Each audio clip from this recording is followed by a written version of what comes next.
সঠিক বিচার চাই। আমার ছেলের সাথে অমানসিক ভাবে নির্যাতন করে মারা হয়েছে।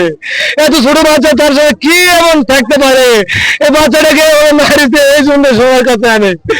আমি কোনো অনুরোধ, হাত ধরেছে, হাত ধরে তোমরা বিচার দিবেন, বিচার করে দিবেন আমার। ওরা বিচার পাক, ওরা যেন পার যেন না পায়, আর কারো মায়ের সন্তান যেন খালি না হয়।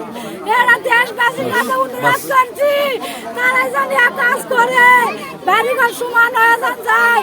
শুক্রবার 8, আজকে শনিবার, আজকে 9 দিনে শুক্রবারে যেটা, এই শুক্রবারে সন্ধ্যা 6:30টায় মোটরসাইকেল নিয়ে যাতে গ্রামের লোকজন, ছেলের বাবা সঞ্চয় এবং আরো ছেলে ফেলে দিয়ে সলা পাড়া প্রতিটা আনাছে কানাছে বাড়ি ঘর সবকিছু আমরা সার্চ করে দেখেছি রাত 2টা পর্যন্ত চালাচ্ছে। তারপরে থানাতে খবর দেওয়া হয়েছে, টিমসভায় খবর দেওয়া হয়েছে, প্রশাসনের লোক আসছিল, প্রশাসনের লোক সহকারে আমরা গত 2-3 দিন লাগানোই করছি যে ছোট বাচ্চাটা উদ্ধার করার জন্য চেষ্টা করেছি।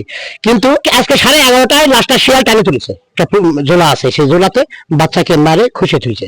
ঘটনা 18 তারিখে কাফি নামে 8 বছরের শিশু নিখোঁজ হয়, তার জন্য একটা থানায় ডায়েরি হয়, নিখোঁজ ডায়েরি।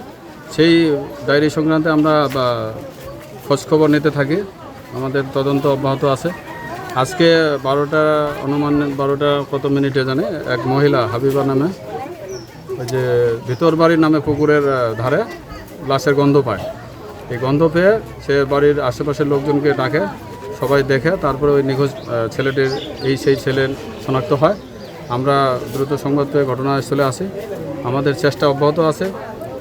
এখন লাশ আমরা ময়নাতদন্ত করাবো, প্রক্রিয়া আর আইনানুগ ব্যবস্থা চেষ্টাধীন এবং প্রক্রিয়াধীন।